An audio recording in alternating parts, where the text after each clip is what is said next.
St. Louis. Tonight, cities across the country are bracing for a fifth night of protests following the deadly arrest of George Floyd in Minneapolis. Today, President Trump urged authorities to, quote, get tougher. In Tallahassee, Florida today, a pickup drove into a crowd protesting police brutality. Witnesses say the driver revved his engine before moving forward. No serious injuries are reported. It was one of several demonstrations across the country. CBS's Jeff Pegues begins our coverage in Minneapolis. Over the last few nights, Minnesota has seen its share of violence and arson. But tonight could be the most dangerous night of all. Law enforcement officials believe that extremist organizations have infiltrated the protest, intent on stirring up trouble. After 5 nights of violence, federal and state officials now have a better idea of who may be behind it. Attorney General William Barr. The voices of peaceful protest are being hijacked by violent radical elements.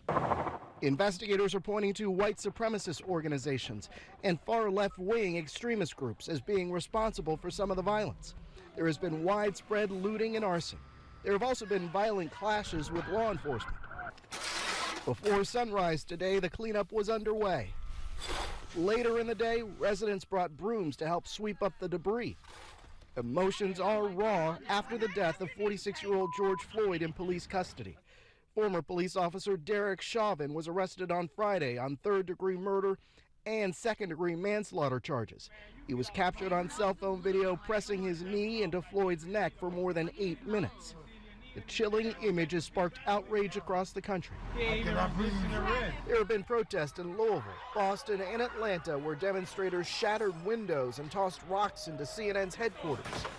In New York City, officers in riot gear faced off with protesters, making more than 200 arrests. Today in the Twin Cities, officials asked the peaceful demonstrators to stay home tonight, setting up a potential showdown between law enforcement and the groups behind the violence. Minnesota officials say about 80% of the arrests so far are of people from out of state. Officials say their tactics against the agitators are evolving.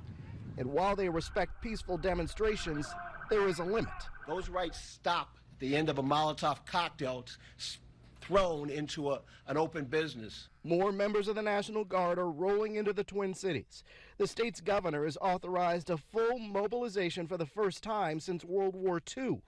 The losses have been staggering here for people like Dr. Ali Barbarawi, whose dental clinic has been reduced to rubble. From his home last night, he watched his security camera video as the arsonists busted into the clinic, rummaged through his drawers. And now, this morning, you see it. What do you see? Total chaos. Total chaos. It's not going to help anything. The cleanup here has already begun, but this city can't make a full recovery until the violence stops, and that's why officials hope that the next 12 to 24 hours will be a turning point. Samantha.